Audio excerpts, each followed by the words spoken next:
My name is Julie Abo, and I'd like to thank the Japanese-American Memorial Pilgrimages for this opportunity today to reflect upon an event that happened 7 years ago, the unveiling of the Empty Chair Memorial in Juneau, Alaska.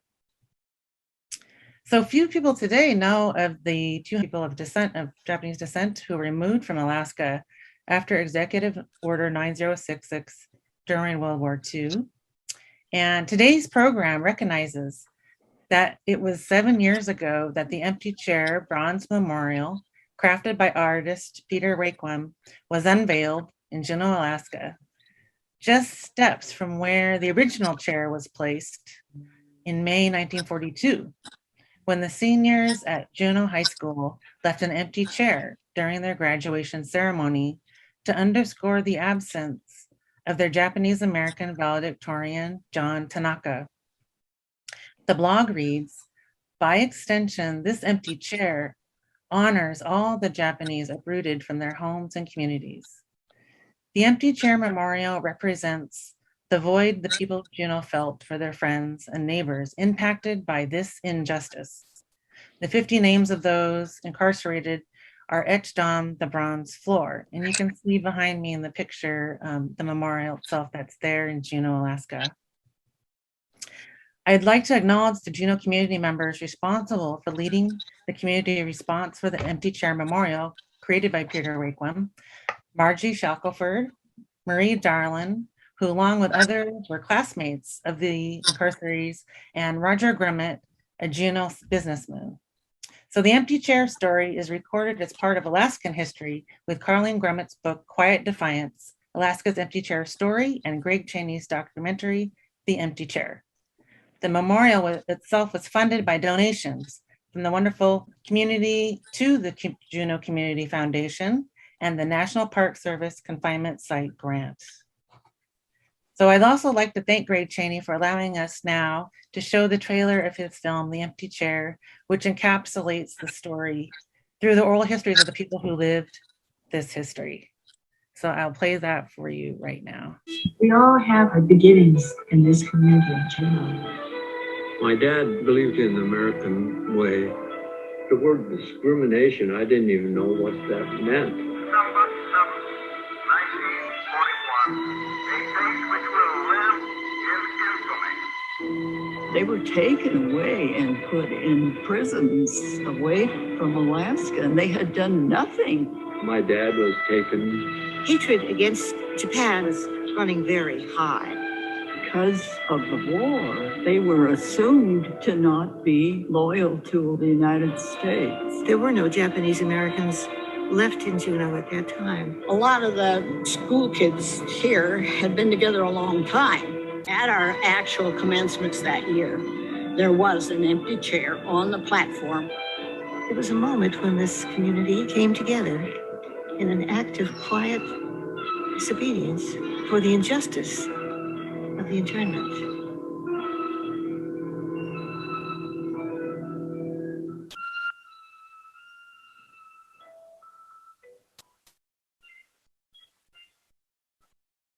Well, we're so thankful to Greg Cheney for that wonderful film. And if you get a chance, it's available for sale at the Japanese-American National Museum. As descendants of community members who were forcibly removed from Juneau, Alaska, and incarcerated during World War II, what does the empty chair mean to you? How has the creation of a monument affected you? So I'll go first, and each person will share with us their response to these questions. Okay, so my name's Julie Abo, and I grew up in Bremerton, Washington, and in the Pacific Northwest. And I'll just say that growing up, I always knew parts about this history because my mother always talked about it, Mary Tanaka Abo. And she wanted us to really know about it, and that the incarceration itself, was a wrong thing. And she also wanted my brother and I think, to be proud of being Japanese American. And she always made sure we had a strong bond with our grandma and grandfather, Abo. I didn't get to know my Tanaka grandparents because they passed away when I was 2, and before that. But anyway, I just wanted to give that little bit of background. So when I heard about the Empty Chair Project, because Margie Alstead Shackelford is my mother's dear childhood friend, and she started talking about it, I was just so moved by this, that she wanted to do something to commemorate this history and, make people aware of it in the Juneau community. And then also the subsequent community response was really amazing, incredible. And so this work that they did over 2 years was just a testament itself to, the Juneau community and what they thought about this history. So if we fast forward to actually what the empty chair means to me, I think that what happened in 2014 is they had an incredible unveiling of the monument, and they brought our families, the remaining survivors, their names are on the monument, and they had this incredible ceremony. And they also had a film opening of Greg Chaney's film, The Empty Chair. And I think it was at the screening of the film in Juneau, Alaska. We were all there. My whole nuclear family was there, my brother and my mom and dad, and then my own family, my daughters were there. My cousins, Eddie Tanaka, who's on this call, was there with his family and his mother, who's my aunt, etc. So we were all there, extended family, and people started coming into the theater like drips of water. And then it was like this huge rush, and the whole theater was packed. And, I think at that moment, it really hit me that, this history that our family had told over the years was not just our family story. It was a part of American history. And it was a pretty incredible feeling and moment.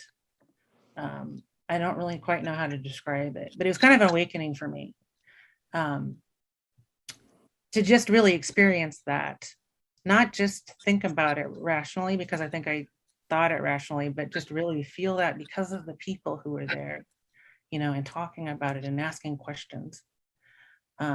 So that's the first thing, I think, the realization that this family history is American history. The other thing for me, I think, was that it also symbolizes that relationships can create empathy, because Margie Shackelford, who was the driving force behind the project, was childhood friends with my mother. And that's what was driving this need to find some way to express what had happened and find some kind of reconciliation. And I felt like, and also going back to that scene in the theater, it was this outpouring of empathy that came with the erecting and creation of this monument, the empty chair. I guess the final thing for me is that it also is sort of a beginning, especially in this day of social awakening, or reckoning rather. What do monuments mean? And I realized that, and working with people that I've been talking to since that time, that there are so many other stories that we haven't heard. And Empty Chair is opening a door to what are the other, or asking that question, what are the other stories that we haven't heard that we need to know? And so I think those are the things that the empty chair means to me. And I'll just briefly comment on the impact or the effect the empty chair has had. The year after that, we went to the Minidoka pilgrimage, and Showa was also there at that pilgrimage in 2015. And they did a presentation at the pilgrimage on the empty chair. And I think it was that whole pilgrimage and being there with family again really made me feel like I need to do something. And I didn't really know what it was at the time. but I felt like, I need to be doing something more with this history, with this what's happened. And so I changed the trajectory of my life, really, from that pilgrimage. I started thinking, and when we moved to Washington, D.C. 5 years ago, an opportunity came to volunteer with the Smithsonian Museum with Noriko Fuji with the Righting a Wrong exhibit. And it was really incredible to be talking to strangers and the public about this story, and just having all these one-on-one conversations with anybody who walked in the door, which was a huge education for me. And anyway, going back, and then I also felt that, this is really what it's all about. It's about learning this history and learning its lessons, but also, looking out for what are the other stories that are out there? What are the stories that need to be heard? Because it's through these stories and these relationships and friendships that we're going to build empathy, and hopefully we can have, less hate out there, and just more love. So for me, I'll just have to close there. I'm just so thankful for the experience, and for all those of you who are here today. And I'll finish right there. And Hi, my name's Eddie Tanaka. I'm in Spokane, Washington.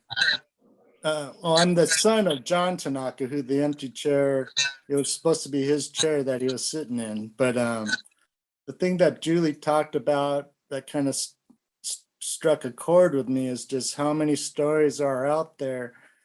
A lot of them are unheard because a lot of the Iseis and Niseis, they didn't talk about it. My dad, he never talked about it. He never told me about missing his graduation or the time that he spent interned.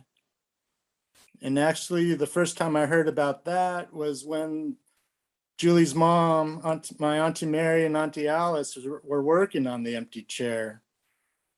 So that was the first time I heard about that story. So, I actually have a personal connection because it was the chair that he was supposed to be sitting in, but, it symbolizes so much more to me. All the 120,000 people that were interned, their families split up, the businesses lost, like my grandpa's business. And, the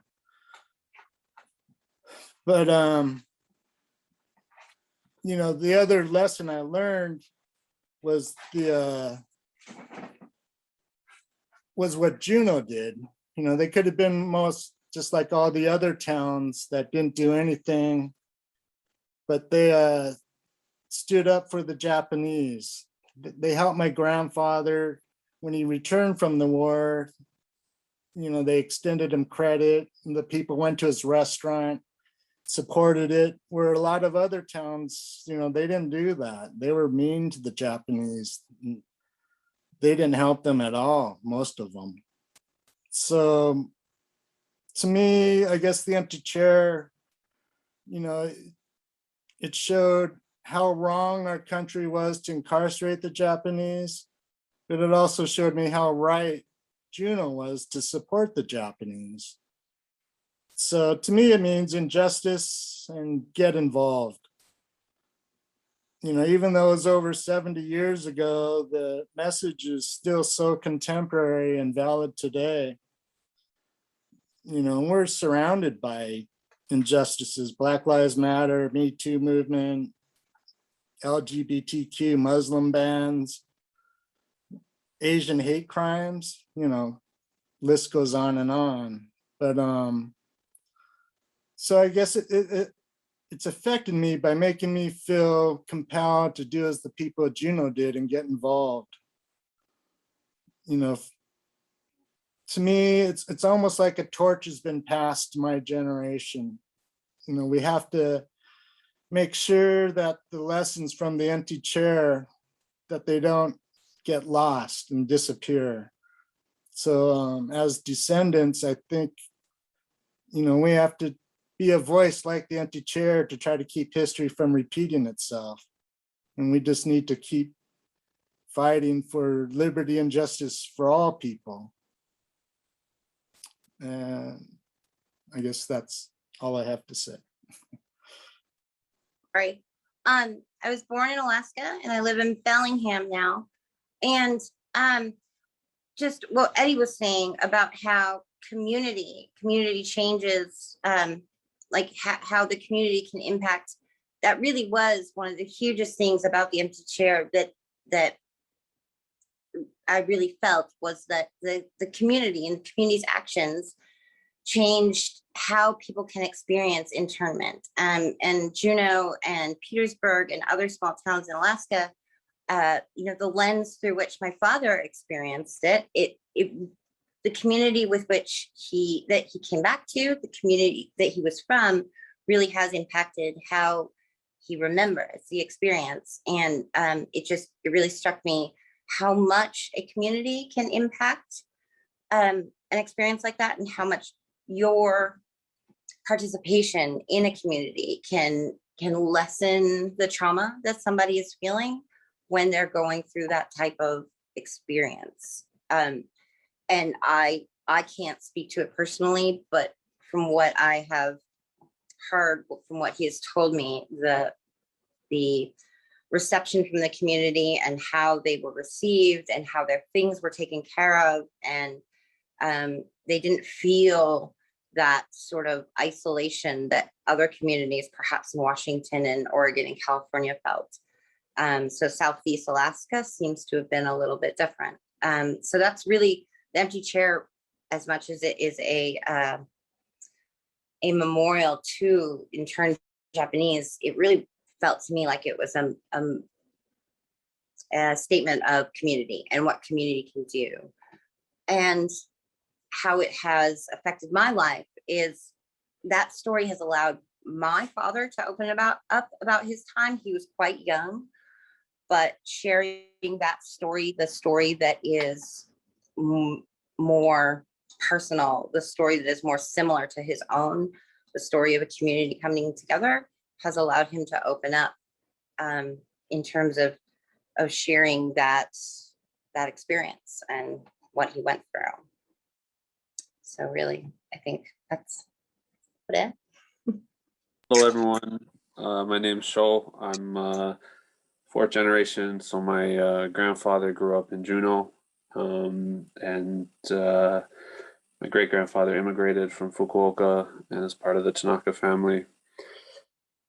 I think, attending the memorial ceremony, I'm not huge on memorials, to be honest. What's really important for me, I think, was the relationships that were built through, I hadn't had a chance to visit Juneau before, and I really believe that, our memory is stored in land and places. And so to return to the land activated a lot of my sort of ancestral memory and understanding how to work with this story, and how to, think about my grandfather's experience. And so, yeah, those relationships have grown into things, that have really allowed me to maintain an ongoing conversation with the folks in Juneau and in Southeast. I think one thing that comes to mind is what are my responsibilities, like specifically to people from Makwan and Tlingit people, upon whose land all this has taken place. And I think in general, the like real sort of mechanisms of the empty chair was a collaboration between Japanese settlers and the white community. And so I wonder what other sort of responsibilities do we have. I also think about I think about the story and the empty chair and what it can symbolize. I think that there's something that fits sort of in the American narrative about a valedictorian and sort of like a really successful male, who was everything an American should be except for race. And I think a lot about the people who have had different experiences. I think there were beautiful connections and things that happened in Juneau and Southeast. There's also a lot of really difficult stories and a lot of stories that I still don't really know how to hold, publicly or in a way that is with good intention. But I think that's, I've been reading by a book by a scholar, Juliana Hu-Pegues, and she talks about Shoki Kayamori, who's was a bachelor who lived in Yakutat, and he had close connections with the community there, and he was suspected of being a spy, and so he killed himself before they could take him away. I think partially because he was a photographer, and so he had documented a lot of the coastline, and he had really close connections with the Tlingit community in Yakutat. And so, I think like a lot of the sort of energy around creating the empty chair has put sort of the story of being valedictorian and successful at the center. And that's not necessarily a bad thing, but I think that there's a lot of other,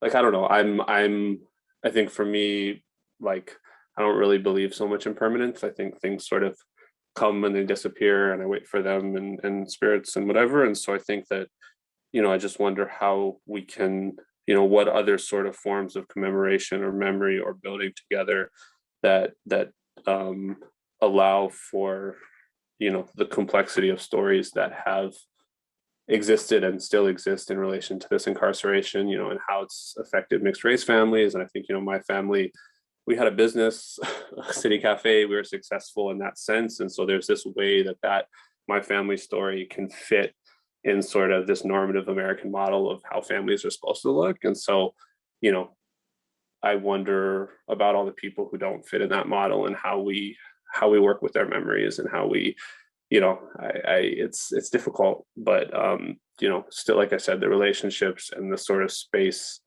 that has been created with this work is invaluable, and listening to the elders. And, I don't think that this is, it's a sort of sign of how much the weight history has, and it's always going to be beautiful and difficult and heartbreaking. And so that's, I think, my reflections and how I hold the memorial, after 7 years. I guess I can't believe it's 7 years ago. It feels like a couple lifetimes. So yeah. So Sho, I hear you when you're talking about like kind of the successful model of a family. My family had the Juneau Laundry up there too. And so there's always kind of like, when talking about the Japanese Americans who were up there at the time, it's like there was the Tanakas and there was the Fukuyamas. And then there's always this sort of like, and then there was a bunch of other people too, who like my family often called them laborers, but there was just like this kind of blob of like, I guess maybe just like single people. So they're not necessarily included in this list. But yeah, I've always found that interesting too, the way they're kind of in a different category for who knows what reason. That's worth thinking about. But so when I think of the empty chair, mostly what I think about is the actual week that we were all there back in 2014, and how it kind of created a space for me to visit Juneau with my Ji-chan. It's the only time I've been to Juneau, certainly the only time I've been with him. So if it wasn't for the empty chair, like I never would have gone with him to kind of, walk the streets where he grew up, and sharing that experience and having him, point out different buildings where he lived and where he worked, was just a really meaningful experience that I wouldn't have had if it wasn't for the empty chair. So I'm just really grateful for the empty chair for providing that for us. And then also I think about, so for me, I've always had a really strong connection to the city that I live in. And so for me, that's always been Seattle. Most of my life has been Seattle. And for our family too, it's been kind of like a grounding place. Seattle is where we're all sort of feels like home to us. I have a cousin who lives in California, and his parents moved to California before he was born. But when people ask him where he's from, he still says Seattle. And he says that's because that's where my Bachan and Ji-chan have always lived. And so just having that like family connection to Seattle gives us a place to feel rooted. And so with Empty Chair, it's like knowing that Juneau was that place for them, and it could have and maybe should have been that for our family going forward. But the internment kind of like severed that connection to Juneau. And so the empty chair between the actual week, having those memories formed in 2014, and just knowing that the memorial's there now kind of reestablishes that connection to Juneau, and kind of gives us another place where we can feel a little bit of connection to home, in a place that really should have been, you know, a connection point for our family.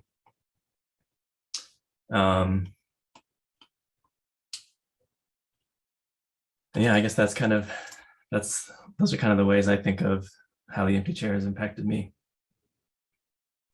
Well, two things that Sho said that struck a chord with me, and when you said that that places hold memories, and I really felt that too.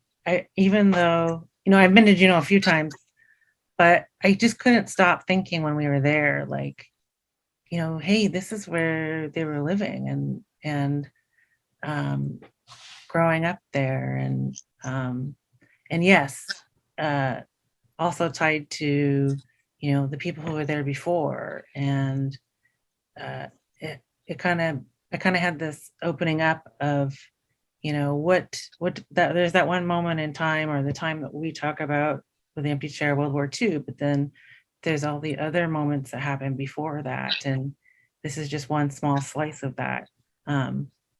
So yeah, I've been thinking about that too, and I've been really drawn to, you've been done a lot of work in Alaska, so I don't know if you would mind talking a little bit about that. Well, I was just gonna say that the Tlingit stories, like that resonated with me, is the communities were so intertwined. So trying to untangle those two communities is incredible. It would be incredibly complex and terribly interesting. And I think that there is, my grandmother was Tlingit and my grandfather was Japanese, and she went to internment camp with him. And that's sort of how you reconcile those two ethnicities, those two communities, and how they came together, and then how they were torn apart by the whole. So it just spoke to me, I suppose, is finding those stories. A lot of them are lost, but eventually finding them. I'll just say, Julie, you were talking about that moment in the theater, seeing how many people came, and I remember having that exact same feeling, kind of going there and not knowing what to expect from this whole thing, and then just seeing the way like the whole city turned out. And I think the mayor came to the dedication, and I think that was probably really meaningful for the survivors who were there too, just to be able to see, like, you know, kind of not knowing how their experience was just to leave Juneau. It sounds like your family may have gone back a little bit, but I know my family basically never went back to Juneau after all that. And so to see that they were welcomed back, I think meant a lot to them. And it really struck me too, just the theater was kind of the first moment of seeing, like, wow, these people are really showing up for this. So Yeah, I kind of wish I'd taken the time to really converse with people more, and, you know, the community members. I think I tended to just talk to people that I knew, or had, you know, from other visits and things. It'd be really interesting to go back. How about you, Eddie? Anything that came to mind that struck you? Yeah, I mean, when you talked about all the support from the community, it always reminded me, because I did go back to Juneau when I was like 7 years old, and you know, that was way before the empty chair and all that. But even back then, you know, that community was still so supportive. And my dad, you know, he couldn't walk a block without seeing somebody and talking and hugging them. And you know, I just always felt that there was something special about Juneau. And I think, you know, especially with all the problems we have in our society today, we can learn a lot, and hopefully we can be more like them. And because there are a lot of but like Sho was saying, there are a lot of stories that are different also. So I think we need to try to find these stories and get them before, because these people are all disappearing. I think it's up to our generation and the ones to follow to really keep this going, so it'll not only help the Japanese but the whole society as a our whole society, because it's so interlinked with what's all these other discrimination things that are going on today. Yeah, I feel like you too, Eddie. I feel that there's a big responsibility. Yeah. Maybe the five of us could do something. I don't know what. But just to give a little context, I think that the mass incarceration of Japanese people has pretty much an unchallenged logic of you're Japanese, so we're incarcerating you. And I think that pretty much in the lower 48, people were generally at that time in what we might see as non-mixed marriages, which is a complicated thing because Japanese are not a pure race either, but that's for ease of thinking, that's sort of how it was perceived, is that it was a Japanese who married a Japanese. And so Okinawan stories would challenge that and other things, but except for a few outlying random people who had married people of other races or in other relationships, that was the community formation. And so in Southeast Alaska, it was a lot of men who came as bachelors or to do seasonal work that ended up staying there and forming relationships with Native women. And so you have a sort of this problem that the government officials have used in some ways last names and visuals to decide who and how to incarcerate people. But in a wartime fury, you can't exactly decide who's Japanese and who's Tlingit very quickly when you have all these mixed families. And so that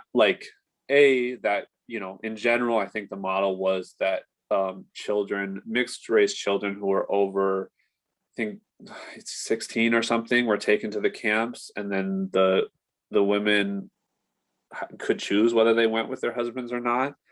But there's of course stories of Native women going to camp, and there's stories of Japanese men staying in communities and passing and not being detected by the authorities. And so you have this problem sort of in the actual incarceration process, but then in the commemoration of it, we have this understanding that mixed race is this sort of new fancy thing where all our kids are marrying people of other races and it's some happy family. And the problem is that races have always been mixing. Races are just sort of these ideas of how we view people at the time, and it's constantly shifting. And so because you have the intersecting violence of anti-Japanese specific wartime racism, but then also anti-Native sentiment, both from Japanese communities and from white communities, and the ongoing sort of mechanisms of colonization that are dispossessing people from land, you have a very specific, it's the sort of ways that we form community as a whole as Japanese Americans don't allow for these stories to exist with the intention and depth that they deserve. And so, in some ways, I think there's an act of reparation on our part of thinking through why and how certain stories, it's about power, it's about access, how do we view race and these sort of things. And so I think, in that way, Alaska is a geographic outlier compared to the center of, California or Seattle, where the stories of incarceration normally come from, but it also challenges the very sort of model of oral history and community building that we've created. And so I think that that's work that is still, to be done, and still to figure out how to start to sit with those wounds for the depths that they sort of hold, right? So I was just going to say into what you were saying about sort of just wanting to that empty chair experience. It inspired something in you. We had very few some recorded history from my grandmother, but both my grandparents and my father, to a certain extent, sort of went by the model minority, the good Americans. It seemed like they didn't want to talk about it, and they didn't want to talk about it. And a lot of that, I think, is because the separation of America from Americans, from their experience of community, compared to the experience of so many others. They really did experience a more open, inviting community upon their return than a lot of other people did. And I think my grandmother's experience of it, though, for me, is now only accessible through my father. And that story of community is how I get to him. That is that open window, is how I can get through that desire not to be too upset about it. And that's how that's my way to grasp at it. So that's really how it's affected my life, is it's really allowed him to open up under the umbrella of the story of a community that was supportive. And that is a narrative with which he is comfortable, and he feels kinship. And so that's how I reach him, and that's how I get more stories. So. Oh, that's wonderful. I think, Sho, do you want to respond? I think what you two just said is related. Yeah, I mean, I think that this work, if I think the white man sort of tried to colonize time out of us, but if we really trust that, our ancestors are with us, that as we revisit the history each time, we're able to do work on their behalf, and they're able to do work on our behalf that wasn't able to be done. As time changes, we're able to access things that perhaps they didn't have the resources or the emotional privilege to deal with. And so I think that our telling of the story, it's not a static, I think sort of colonial history is a static sort of closed box, but it really is sort of an ongoing relationship building. And that's part of why I think that for the outside community, the Tanaka family story has come to stand in for the Alaska story. And I think that I would, as a descendant of that family, would very much reject that model, because it's a lot to do with, I think, our privilege and things. And that's not to say that's not an important story, but that there are many other stories, and those things are all all there. And I think because Alaska has such little in the whole narrative, it's a very small thing. And so this this memorial, and the family that is attached to it, and I think the Fukuyamas to an extent as well become sort of what people know. And I just want to say that that's really because of the power of history, not because this is necessarily the representative story or the one that is yeah. So but No, but the empty chair, the good thing about an empty chair is you fill it, I guess, with what you want. And so that's there's a lot there. yes, and it's just a story. It's one of the stories. I think that's kind of how I feel now. And there are so many more. And it's not just about stories, right? We are having a youth panel. So I hope people can listen in on that to hear about the histories there.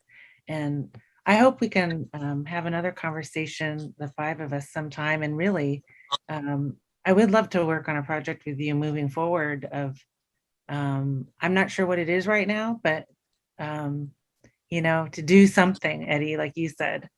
And thank you so much. Does anybody want to say a final thought? Everybody can just say one final thought.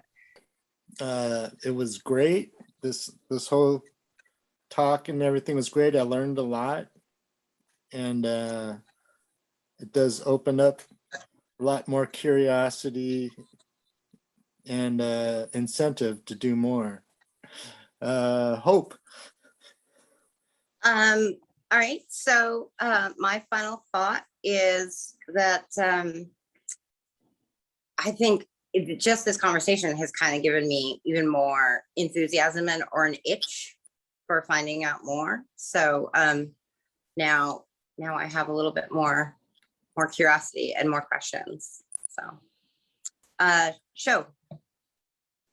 I feel like I said a lot. I think just I would reiterate that sort of idea that history is not something that's dead, is something that we sort of like ancestors always will.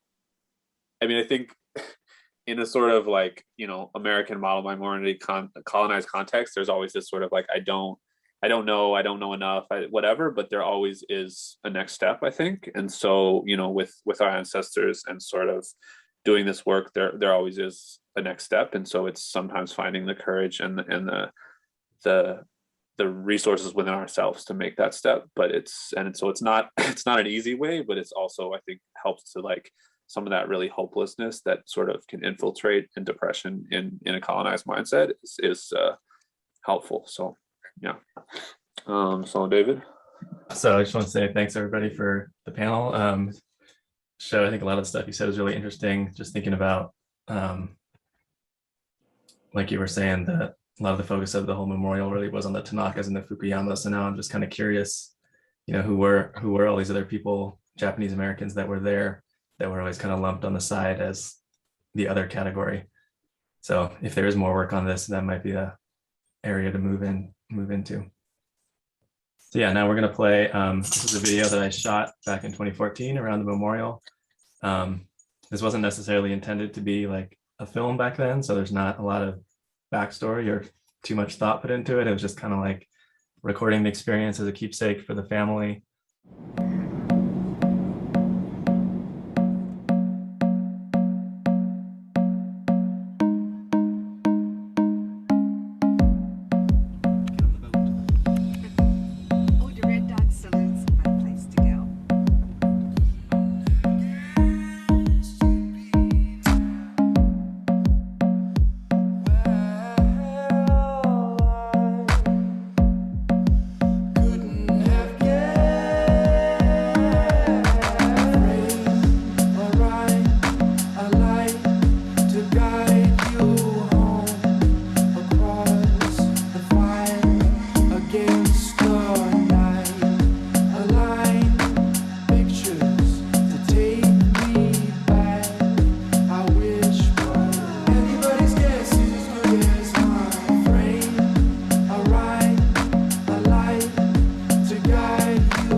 Lots of documentaries about the internment, the injustice of it, but this is a Juneau story, and I actually think it's an American story. You know, my dad and mom, my all Japanese first-generation immigrants. They worked their head off in Juneau. You know, my dad and mother were really model citizens, and they were living the American life until December 7th, 1941.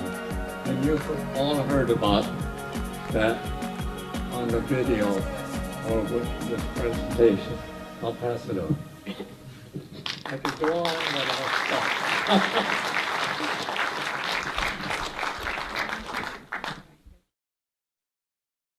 It gets pretty slick in the wintertime, let me tell you. You know, there's a reason why everybody has all these four-wheel drive cars now, you know? And it's called hills like this, yeah. So Gold Street is pretty steep. And you probably remember that there used to be a Catholic school here. But, yeah. Well, the Sisters of St. Anne left Juneau in the mid-1970s. And when they did, they went ahead and closed the school, and it stayed.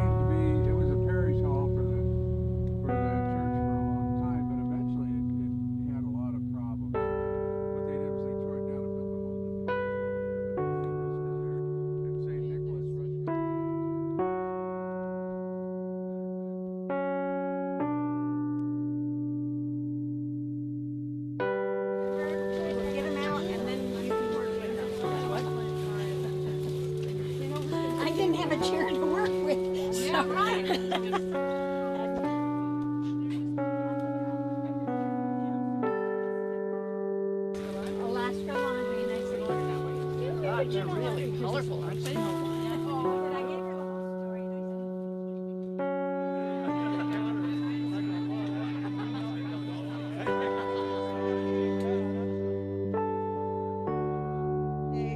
I always imagine myself standing here on a beautiful sunny day arrayed in my lovely red jacket with dry hair. This isn't quite, but then I thought, okay, it's Juneau, you know. I remember when I lived in Juneau, we did everything in the rain and the snow and the blizzard, and we didn't stop for anything, right? That's what it meant to be Alaskan. The original chair was placed as a silent protest of the forcible removal and incarceration of Juneau's Japanese community at the class of 1942's graduation.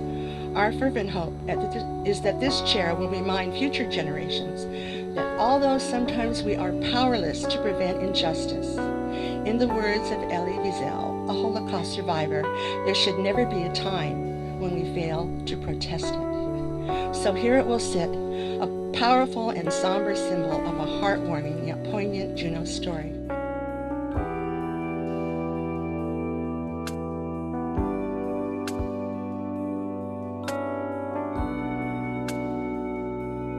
I think that looking back on the graduation that day and talking with some of my classmates and Walter's classmates afterwards, that empty chair signified a lot. It meant that we had lost a lot of our community. And the war actually came home to all of us maybe in looking at that empty chair. It is so nice to have so many of these families now come back again and for us to get the chance to meet them. And it's so nice to know that Walter could come because we kept hearing all this. He might or he might not, but his family got together and they made the decision for him, and so that was great. You know, John really deserved this honor.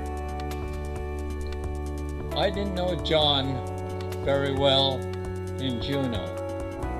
Alice said it's because they lived in the south end and I lived in the north end of Franklin Street.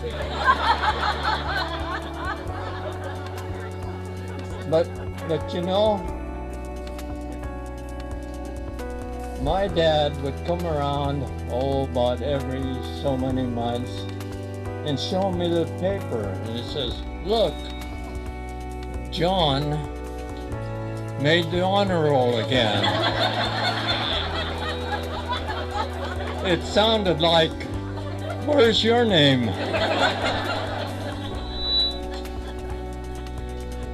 Well, I better quit, but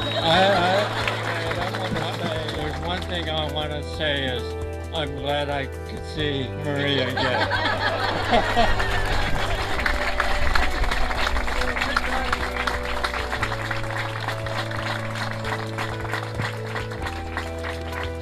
The Empty Chair, honoring Juneau's Japanese community unjustly incarcerated during World War II, 1941 to 1945. The artist, Peter Reichman, dedicated July 12, 2014. The Empty Chair Memorial represents the void the people of Juneau felt for their friends and neighbors impacted by this injustice. The names of those interned are etched on the bronze floor. A time may come when these names will be forgotten, but the symbol of the empty chair will remind future generations of the lessons learned from this compelling and poignant story.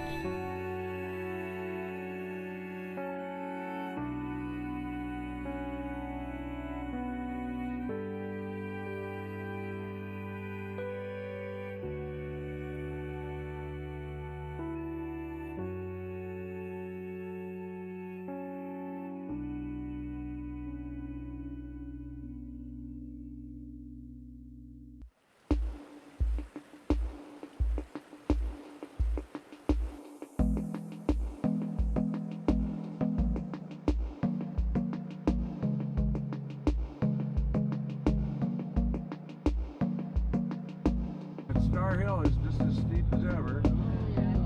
I lived up here for a year, and I lived in this house here, and boy, I'll tell you, it was a long climb up